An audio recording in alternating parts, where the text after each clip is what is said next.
Hi, everyone, and welcome to Dear Katie, the podcast that amplifies courageous voices and real stories of resilience, healing, and hope after trauma. Katie Koestner was the first woman to speak out publicly as a survivor of date rape. In the early 1990s, she appeared on the cover of Time magazine, sparking a nationwide conversation about the realities of sexual violence. She is the founder of the Take Back the Night Foundation and the host of the Dear Katie podcast.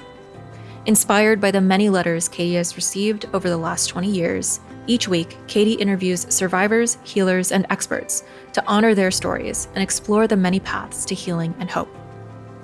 Before we begin, please know, many episodes of Dear Katie cover sensitive topics related to sexual violence, trauma, and recovery. Listen with care and take the space that you need to take care of yourself. Your well-being is what matters most. Now, let's join Katie and today's guest for a conversation that matters. Hi, everyone. This is Katie Koestner and the Dear Katie podcast. Thank you for all who are taking this healing journey with us. Take Back the Night provides all kinds of resources for survivors and their supporters. We hold events in an average of 1,600 to 2,000 events a year now in about 40 to 50 different countries. We are so excited to continue growth and being able to offer more and more ways for our survivors to find each other, support one another, get activists, get inspired, take legal action, and all kinds of ways that we can engage and make the world a safer, better, more respectful place. And you all are going to be so incredibly excited to meet Anne Simonton. Anne and I must have talked decades ago, I feel like, a long time ago when I was starting to put together Take Back the Night. And she is just pioneer sounds like not even worthy of Anne. She's an activist, an artist, a rebel rouser, and a whole bunch more. I'll just tell you a little bit. You can also obviously go and find her Wikipedia if you'd like a little more information. But Anne is an American writer, lecturer, media activist, and former fashion model. She coordinates the nonprofit group called Media Watch, which challenges what they see, such as racism, sexism, all through education and action. Simonton has published 2 autobiographical chapters, I Never Told Anyone, and there's one other that I'm missing, and she's also written and produced 2 educational videos. They've won awards, been honored at film festivals, and much more. Anne is full of ideas, and I feel like every time I turn around, she is doing something new and exciting. So Anne, let's start at the beginning. I'd like to know, where you started out in life and what you were doing for the first couple decades, and then where things progressed. Well, I became an activist and a more outspoken activist probably in 1979. And I was working at a newspaper that was for women called Matrix. And I did writing, and I also did pasting up the old days when it was hard to do. But that was a great group of women, and I went to my first Take Back the Night march through that. And it was a time when there was just a lot of new energy around feminism. And there must have been 500 of us, and we made noise, clanking things in the streets. And then at the end, we circled up, and we were all holding hands. And there was a song that I can still remember that was very haunting, that we were singing, "This is not ours. We did not choose it. We are gnawing at the ropes." It's like, whoa. Wow. So that was pretty heavy. It was this group of women from Northeast, up in New York State area, who were leading that song. But it was a beautiful reminder, how we don't choose to live in a world where we are objectified and hurt and attacked, and that we need to keep chewing and at the ropes. Anyway, that was kind of a funny thing that I remembered about the Take Back the Night. And that was in Los Angeles? March. Was that? No, it was in Santa Cruz, California. Oh, Santa Cruz. I was going to the university there. Yeah. And then I met Nikki Kraft, who was getting arrested for tearing up pornography magazines, Hustler magazines, locally, and I felt bad that she was doing it by herself. Oh, actually. Wow. I mean, because the image actually was of these ads that they were running saying that how cool the Hillside Strangler was because he drank Dewar's scotch or something. It was very horrific. And sadly, I found out, years later that my friend was the first person to be murdered by the Hillside Strangler. Oh my goodness. And his brother, or cousin, whatever it was, Bianchi. And so that was, that I felt like I was compelled to join her, and we got arrested for destroying property not our own. They called that, and it was symbolic because we said that we're not calling for censorship of these images, but we believe that the corporations should take personal responsibility, and that's a big step in our culture for anyone who's distributing things, and it continues on the internet. Yeah, it's like the same going on now. And then I got involved with the protesting the Miss California pageant with Nikki and a group of other women here in Santa Cruz, and it was also, Nikki was quite an interesting character in my life because she came up with these wild ideas of things like, let's pour the blood of raped women on the entryway to the pageant. And I thought, wow, yeah, that sounds good. So we actually had, our blood drawn, and we went, and it was like 1980, I think we did that. And then we poured it. It was like a full moon, and we were, I think we were like into the ritual of doing things like that. Anyway, but we did that again later, years later. I've done it a couple times actually since then. We did that 3 times, I think. Yeah, at a Miss Nude contest in San Jose, and at the Miss California contest in 1985. And anyway, we always had themes, and so we were protesting the idea of weight slavery and the way in which women are forced into molds, over the years, like 1981, that was what we did. And then at the same time, we were also pointing out the hypocrisy of the fact that men can take off their shirts whenever they want to, but women can't unless money is exchanged. And it's important to understand that there's a financial gain always. Our breasts are selling products, or our breasts are selling beer, or something like that it's being used in a way. And so what we wanted to show was that women should have the right to take their shirt off if they're hot, if they're breastfeeding. There should be some way for us to feel an ownership of our bodies. So we also walked around downtown without our shirts on, and we thought we were going to get arrested. I had dressed up like Justicia, carrying the scales, and thought that would be a good arrest picture. But it turned out that nobody got arrested in Santa Cruz because there was no statute against public nudity for women's breasts. If you showed your genitals, that was something else. And so I thought, oh, okay, that's interesting. But we did continue that protest because, again, I think that we don't often point out the hypocrisies that go on around us that help educate men to feel emboldened to rape and to abuse women.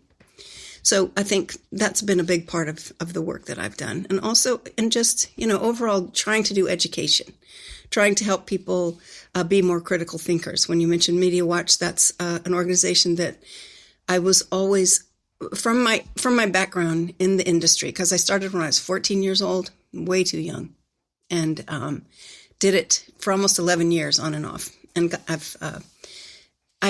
I realized that there was enormous problems with the media and their depiction of women. And I wanted to diversify that and to be more honest about what went on. Hi, this is Katie Koestner, and I wanted to remind all of our listeners about the free National Sexual Assault Legal Hotline. We at Take Back the Night have assembled an incredible team of attorneys, trauma-informed, who truly believe survivors and want to support their journeys in healing and finding justice. The Get Justice Hotline is 567-SHATTER, or feel free to fill out a form on the Take Back the Night website, share your story. let the attorneys know what's going on, and they will get back to you as soon as possible with all of your legal options. That is a service we are delighted to provide through Take Back the Night. What if we go back and talk about that, that part, starting at 14? I don't know that everyone knows, like, you were a model, and what was that, where you were you were in front of the camera, right? You were not behind the camera. You were the object being looked at, which I think is a really important perspective you're bringing, is, when and how are women's bodies looked at, and for what reason, and how much is it worth, and to whom, and what bodies can be looked at or are worthy of money. Like, all of those questions, I feel like you've worked with throughout your career. But when you're a 14-year-old, because some of our listeners are teenagers, so how did it feel to you then? Because people might say, but Anne, you had it all. You were gorgeous in every way, shape, and form that was thought of as that standard back then. How did you come to, decide, even if I'm that good, why did you start criticizing it? Like, what did that look like as a teenager? Well, I mean, you have to understand that I went into it after I was raped numerous times in 14. And so I never really wanted to go into modeling, but my mother was very interested in making me a better, good girl, and not be, she didn't really understand that I had been raped, and I was completely incapable of speaking about anything to do with sex at that age. And I didn't, it was a really hard time. And I realized that it was her dream. It wasn't mine. And I did it because she wanted me to. And I always had a question going on in my mind. And that's why I believe in critical thinking. It's the importance of generating that question, like, what's going on here? Why is this person doing this? And how is it they're paying me so much money to stand here and just look like an idiot, really, and do nothing? I was compelled to find out more, and I realized that, there was a lot of discrepancies in the pay between, the woman who was putting the outfit on me and trying to make it fit me. She'd poke me with these pins because they're pissed off at us. We were making, like hundreds of dollars an hour, and she was making nothing. As a dresser, what do they call it? They have a special name for those. Wardrobe? But it's not just wardrobe. Fitting? It was Anyway, it's a job that they do for models, and they come around and try to make the outfit look decent on you for the camera, even though it doesn't really fit you, and stuff like that. But it was big lessons for me. Also, in terms of just men believing that they had the right to take advantage of you on every level. I appeared on the cover of Sports Illustrated, and that photographer propositioned me, saying he was having an open relationship, and didn't I want to have sex with him? And I thought, no, I don't want to have sex with you. Anyway, it was a constant kind of barrage of sexual harassment. And I think that looking back, it's one of the worst things you can do to a rape victim, to put him in that industry, really negative industry to go into. And yet, when you've been sexually abused as a child, you often go into some industries that can do you more harm in your attempt to try to heal. And so I understand it. But that experience galvanized my intention to try to do education, to try to diversify the image of women, because I saw over and over and over again, what are we consuming as a culture? We're consuming the image of women who are half clothed or naked, flat on their backs with their legs open. And that to me is demeaning. And I think it is to a lot of women, especially if it's not countered at least 50% of the time with images of women who are standing on their own 2 feet, obviously contributing to the betterment of society, which we do all the time, but we're not depicted as such, and that we are respectable and respected and dignified, standing up on our own 2 feet, fully clothed. If we lived in a culture where that was 50% of the women, and the 50% of the women were on their backs with their legs open, okay, that would be a different world. But we don't live in that world. We live in a world where we're predominantly, and people say, oh, haven't things changed? And yes, in a way. But the misrepresentation film that they did not that long ago, it has a quote in there that says, you can't be what you can't see. And if we see the alluring images are that, the sexy dancing and the women who look and girls who look as if they are for sale. They look like they're prostitutes. A lot of the work that I've done is both through the Miss California pageant, trying to expose some of the problems that are around the advertising of women and the objectification of women, all for a scholarship. Well, other women need scholarships too, and they don't have to look this way or jump through these hoops. It's ridiculous, and it doesn't help women as a group to have these contests because there's only one winner. That's never a good idea. And so there's that. And then the pornography and prostitution were always things that I was interested in because when I worked as a model, I felt like I was a prostitute. I was for sale. How much is she? Well, I got the girl for you, kind of listening to the people sell me on the phone.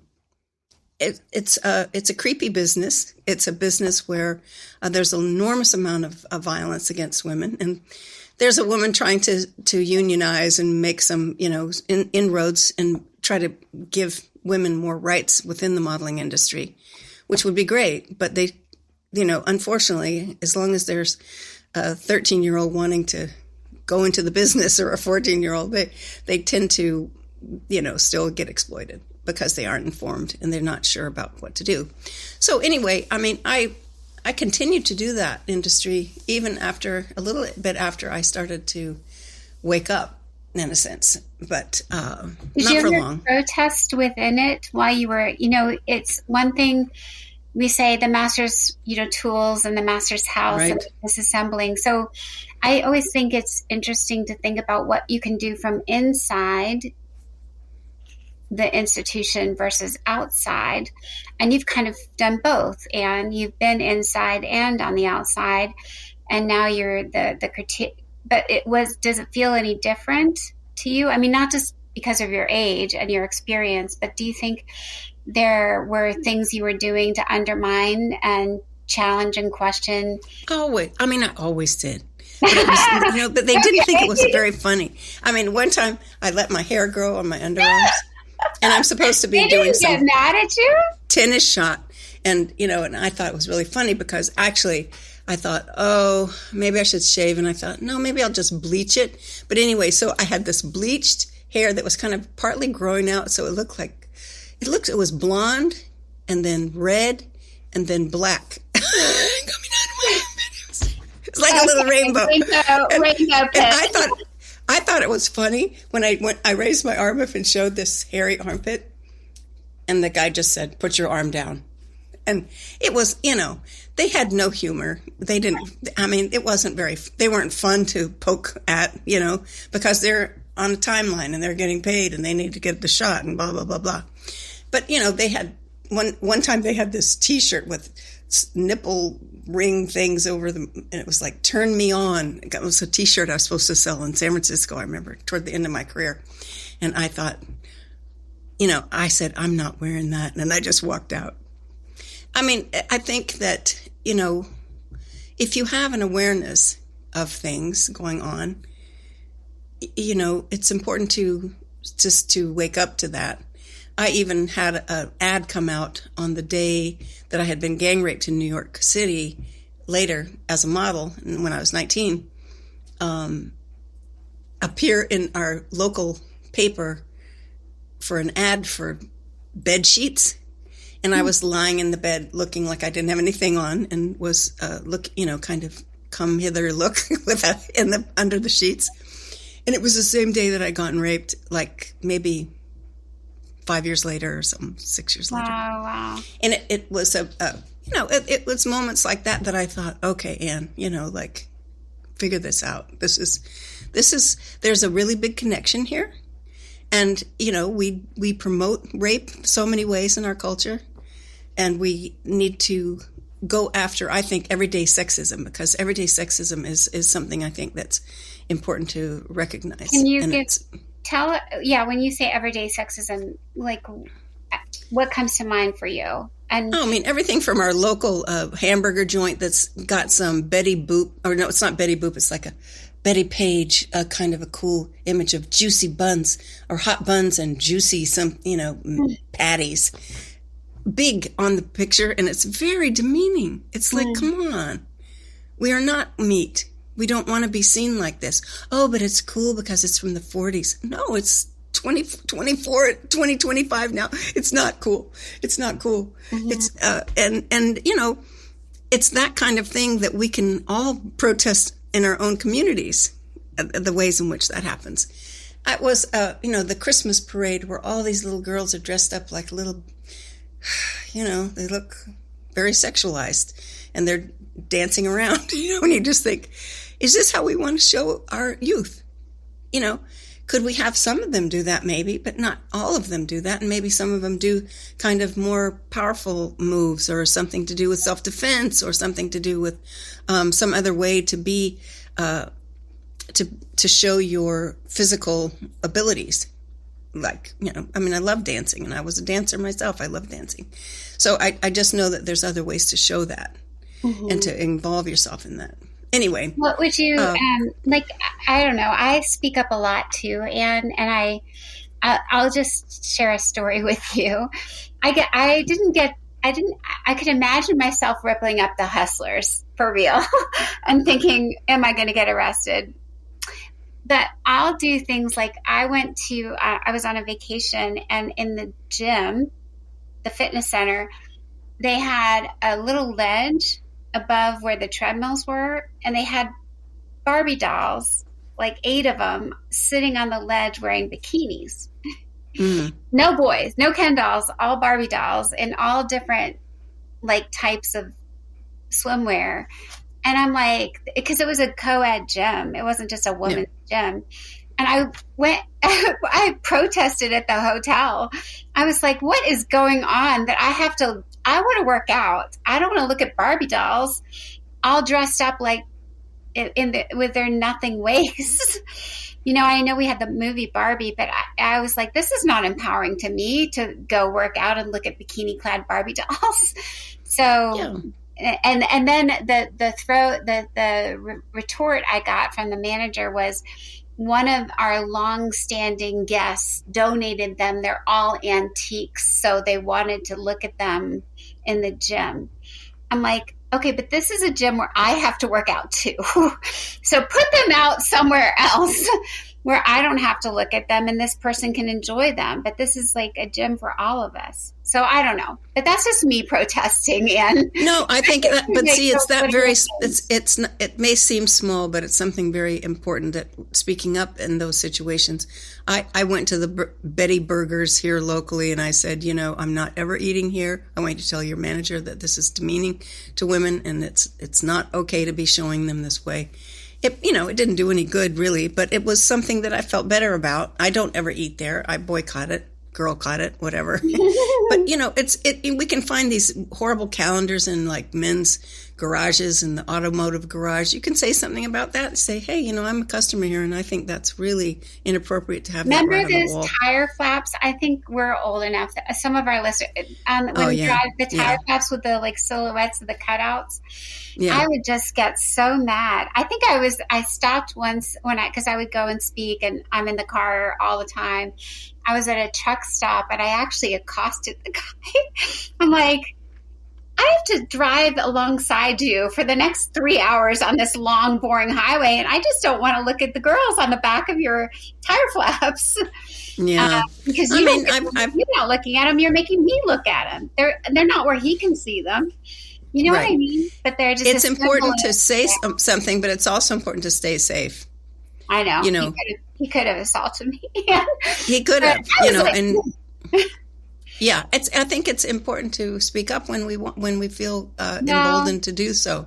I think my son would get to a point where he'd get embarrassed to go into a store with me because I was always doing something like that. That's okay. That's a good mom.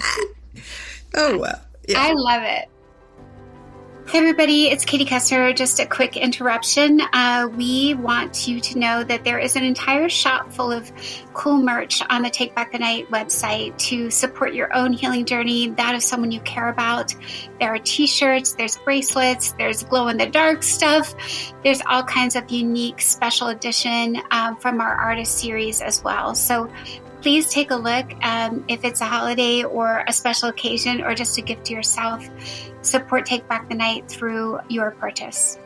But anyway, I love it. I just want the listeners to know that I've been arrested 11 times for committing nonviolent civil disobedience because I believe in using our whatever we can, whatever means necessary to do education. And so I was arrested numerous times at the beauty pageants, not always wanting to get arrested. One time I just dropped. We were protesting the consumerism of, women are not for sale kind of a thing. And I dressed up in a Kellogg's Cornflakes box, which was part of the Miss America vision. And I had this bouquet of roses that she always carried in the Kellogg's Cornflake box. Anyway, and I accidentally dropped one and they arrested me for littering. I had worked really hard on the crown. It said for sale, and it was blinking with, I had a little toggle switch on my wrist. Oh my goodness. Flash, for sale, for sale, for sale. Maybe you can put it in the show notes, the photo. Yeah, we have had a lot of fun with a lot of what we've done because we had songs, singing songs about diets or singing, I think it's important to realize this work can be really fun and can be very creative and imaginative. And we had floats, lots of floats. Oh, wow. Yeah, we had a lot of really fun floats. And Nikki Kraft made her senior ceramic show out of this globe that was filled with all the different sponsor products on the globe. And then was surrounded by 100 hand-painted Barbie dolls that I helped her paint. And there was, kind of music playing that sounded like a circus kind of a thing. And then at the top of the globe were a bouquet of white penises that you couldn't really quite tell they were penises. But if you looked really close, you went, well, what is that? Oh, and they had little flags coming out of the tips. And, some men just thought, oh, that really hurts. I'm not going to support that. But it was an important message to us about, the power of patriarchy and how we need to continue to, basically at this point, I think it's more about helping them, heal their wounds because they are a wounded bunch that believe that violence is the answer. And that's a big wound in many men who believe in patriarchy. Well, what sort of things are you doing at Media Watch now? Well, I spent the past 6 years working on a commission for the prevention of violence against women on a city commission. And it taught me a lot about city politics, basically, sadly, the corruption of city politics. And it also showed me how important it is to, if we have government entities that are working on these issues, to try to get involved with them and to be able to bring to light some of the work they're doing or not doing. So that's what I did that for 6 years. And I've been continually astonished with what goes on in my little city of Santa Cruz. The police department most recently came out and said that it was fine to interrogate a rape victim with language to determine the timeline of the rape by asking how many times did the rapist thrust inside of you? Who does that? That's unbelievable. And I got the word right from the top, of the police department that's okay. Wow. And now that continues my work. I'm off the commission now, which is good. But I've always used Media Watch also kind of in conjunction to do educational films, trying to get people involved with supporting different ideas around history and where are we at as a culture. I was involved a lot with the Black Lives Matter movement, where I worked on Amamutsun is our local native tribe to try to do more education, because in California they have no land. It's a huge area, and it was the most populated area before colonists came in, because it was so full of food and, it was a beautiful climate and so forth. So lots of information that people don't know, basically. And so, my most recent thing is to try to work on helping rape victims not be abused by the Santa Cruz Police Department. That's my current issue, and I'm going to keep working on it. Okay. I'm going to do what I can to continue to speak out and try to come up. Maybe there's a workaround so that when this was even done to a minor, but if it could be that they aren't called and another group is called when the schools need to report a rape, that maybe someone who has some trauma-informed investigative technique background, they could be the ones called in rather than the police officer who believes that that's an okay question. Mm-hmm. I mean, they've even eliminated timeline. Timeline is not really that important. It could have been important in this rape for, more detailed reasons, but even so, it's completely outrageous to use language like that. And, I'm going to keep fighting on that one. But right now I'm also working on doing more archiving and working on trying to get more of the information out about the work that we have done, and some of the floats that we've had and all the different things we've done over the years, because a lot of it hopefully would make people laugh. I mean, I wore all those meat outfits. I wore a lot of meat outfits because I didn't want to be seen as a piece of meat. So I had a bologna dress. My first one was 1982 with 30 pounds of bologna. And it made a great statement, I thought, but it was a whole gown and it was greasy and it was 30 pounds. It was horrible to wear. Oh my goodness. And I think these dogs came around. Well, I'm just thinking now, I think your idea was stolen and repurposed by Lady Gaga and Heidi Klum. I think both of them have stolen your idea. Not that they can do it, but. Yeah, I mean, it's fine. I mean, I'm glad, she actually, Lady Gaga said the exact same thing we always would say was, I am not a piece of meat. Mm-hmm. It was kind of a verbatim thing that I would say, because I also had a small skirt steak outfit that I got arrested in. It's called misbehaving. Anyway, but you have to share with me what Heidi Klum did with meat. I think imagine. She wore it as a costume for a Halloween. She has a unique, and Lady Gaga, I think, just wore a dress. Oh yeah, I remember Lady Gaga's. Mm-hmm. Yeah, she did a whole series in a fashion spread. Yeah, I think. But it's important. I think that we realize that creativity and being, curious about how can we talk about these issues in a new and different way, and always focusing on men who need to be more involved, and boys education early on. The Coaching Boys to Men program is really good. Mm-hmm. That's one that I think could really help with our work that we're doing with with having all these rapes that happen in our town. And, we're in a tourist town, so we do have a high rate of rape in our culture, in our community. So anyway, I'm working at the UC Santa Cruz campus at all? They weren't reporting proper numbers for their rape rates, and neither was our city. Because see, again, when you have a high rent rate here in this beautiful seaside town, a high rape rate doesn't look good. Mm-mm. And so there are bigger forces, I think, that are at work that are wanting to keep everybody in the dark about how much rape is going on. We even had a murder of a woman who was strangled by her boyfriend on the beach because of all that strangling going on and dating now. That's horrific to me. Mm-hmm. And she was murdered. Anyway, and I've worked mostly with women, the Women's Center that's there.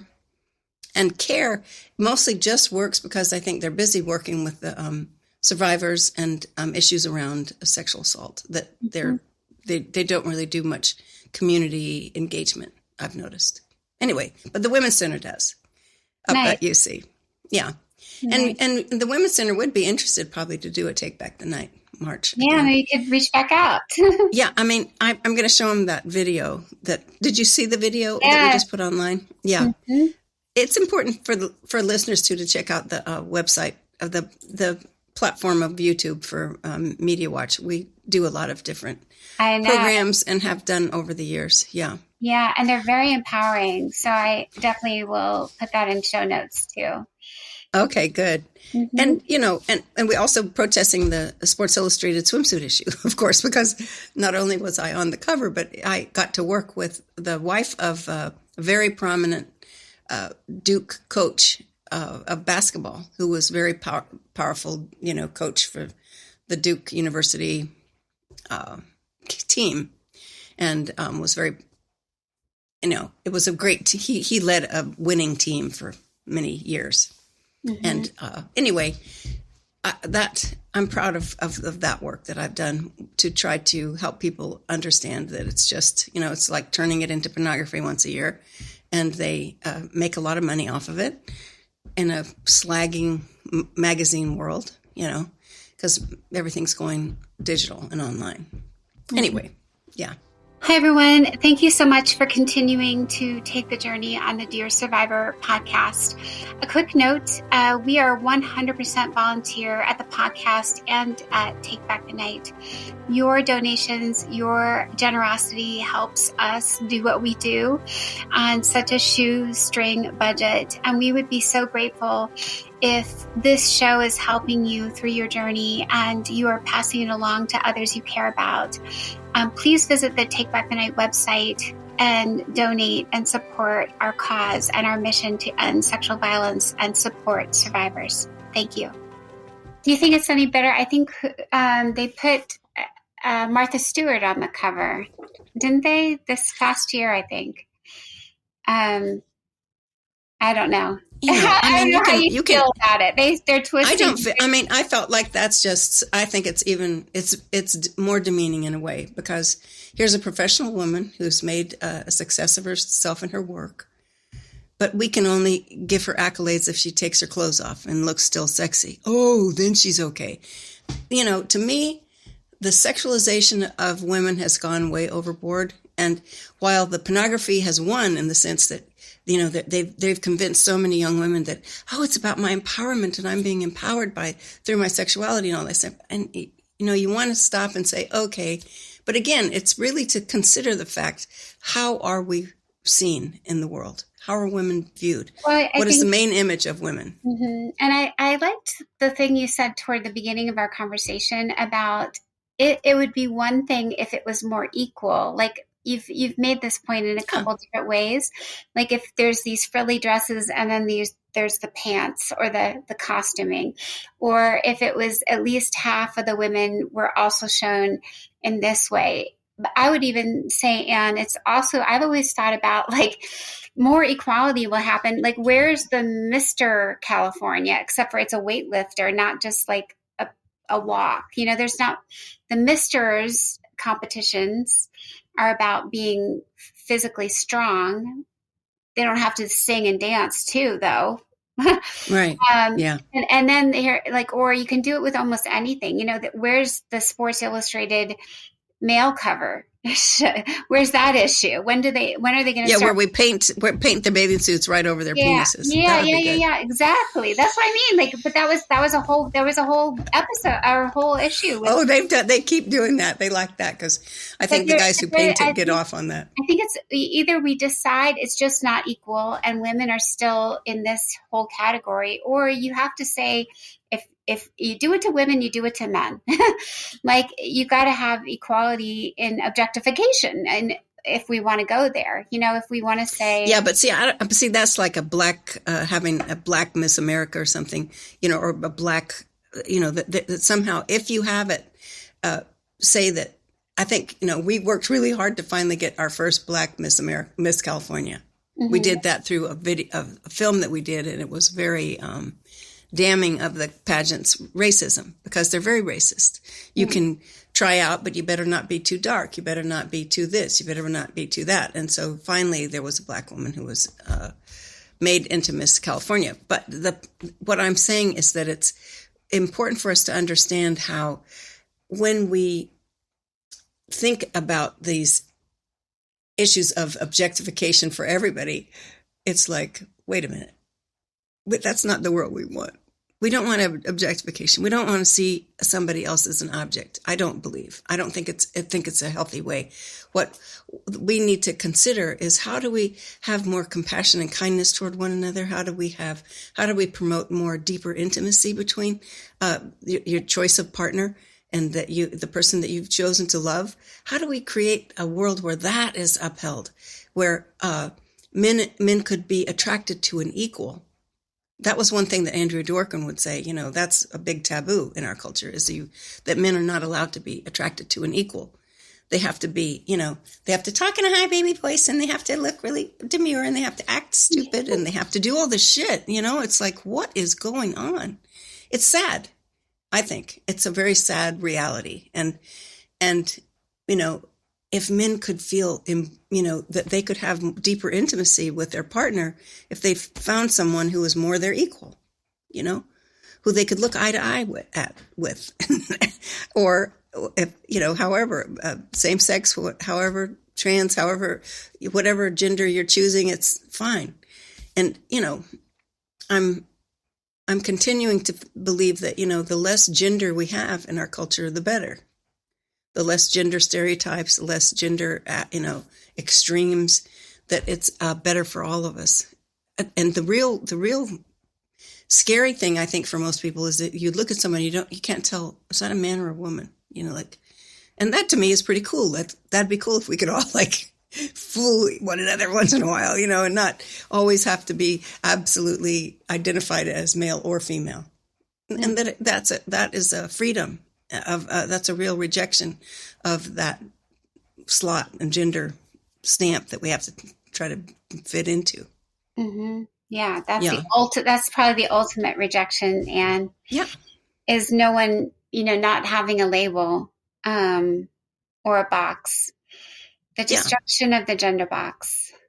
Yeah, and the race box. You don't even want to have a race. And now, oh God, this whole thing about the immigrants. Anyway, it's all very frightening time for us. And I think, it's been kind of a cumulative slap in our face to have a convicted rapist to be our leader, and that he's trying to appoint other convicted or unconvicted sex abusers on his cabinet. It's just, this kind of thing will go on, I think, until, we can really encourage men to address the wounds that they carry around having to use violence. Who does that? And why aren't more men on our side? Why aren't more men working on these issues and to stop violence and to stop sexual assault? Mm-hmm. That, we need them to survive. We will need them moving forward. Anyway, but I really like to push the idea of media literacy, because that's what I think we've, without that, it's where we're at. If, I know we have just a few more minutes of your time, where would you guide our listeners to, where I have a whole bookshelves full of books, but they're from my gender studies classes. Where would be some modern ways, for accessible ways for our listeners to learn more about some of your topics, other than right on your website and all the YouTubes? Where else would you point them? What have been some of your favorites? Well, one thing that it's really important to understand the difference between commercial media and independent news. Mm-hmm. And most people don't really understand how commercial media is tailored to promote commercial products. All of it is. You can't get away from that. And we've been lulled like the frog in the water, and slowly turning up the heat, that they can't jump out. We can't stop it, because we've been branded basically since we were born with products and product loyalty and product.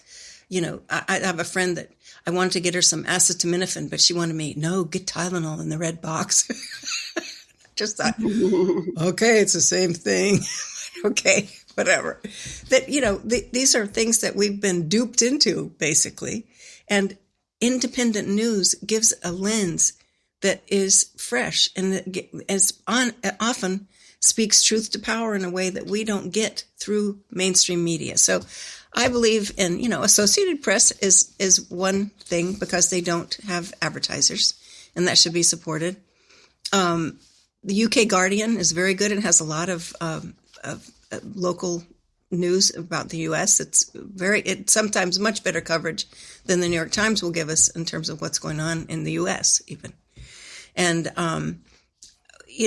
looking and supporting like Democracy Now! Amy Goodman's television program, that's a very important outlet for international news. It can be depressing. People go, oh, it's too depressing. I don't like to listen to that. But it's, we've come to the point where we're looking to news to be entertained rather than informed.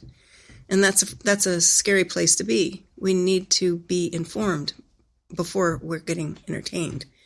That the entertainment can be there, but it doesn't have to be, it shouldn't be the main point of getting global information that helps us make informed decisions about our lives. So, yeah, I love that, Nan. And I also am thinking about what you said. And I always think about people as creators or consumers and use the word entertainment versus critical thinking.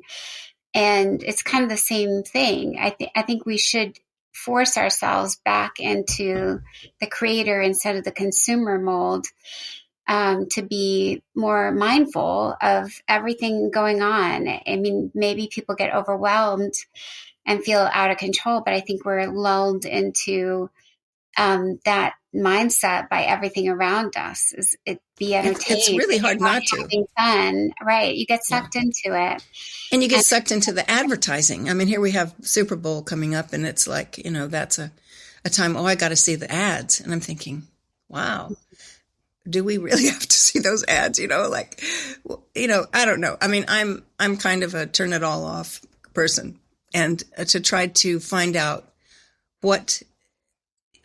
to fill in the gap for what you want to see and create that kind of media yourself, mm-hmm. So that it can reflect the kind of world you want to live in.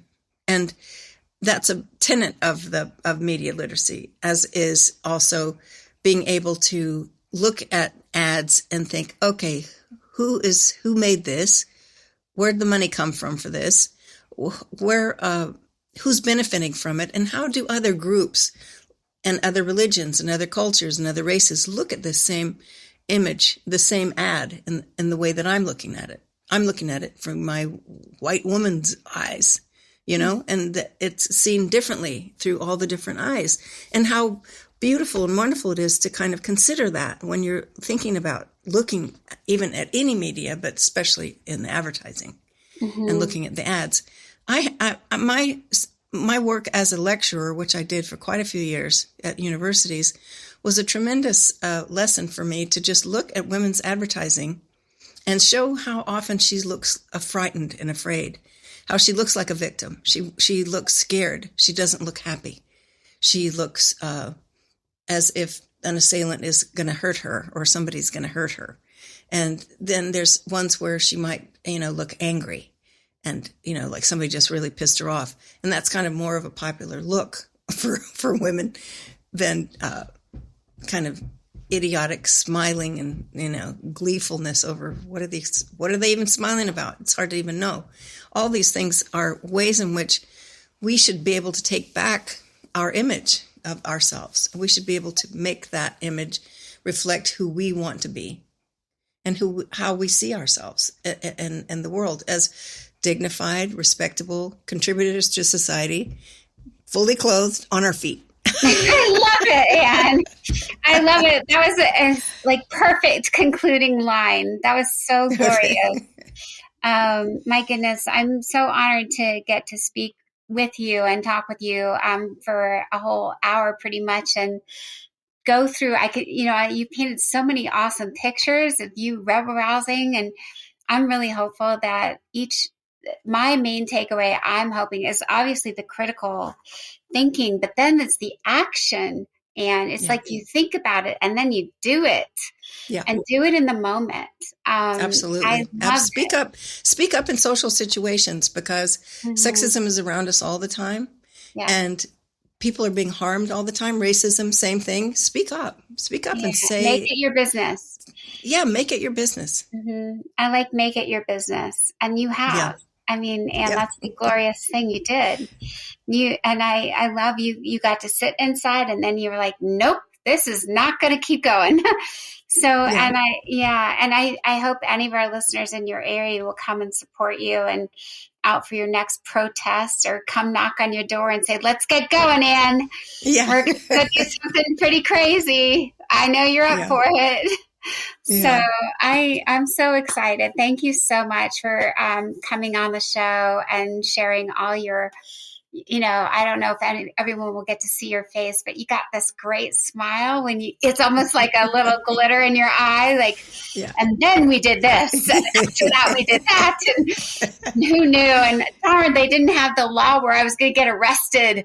I should have made sure the law existed so I could wear my little dress. I mean, you're such an amazing woman. I'm so happy.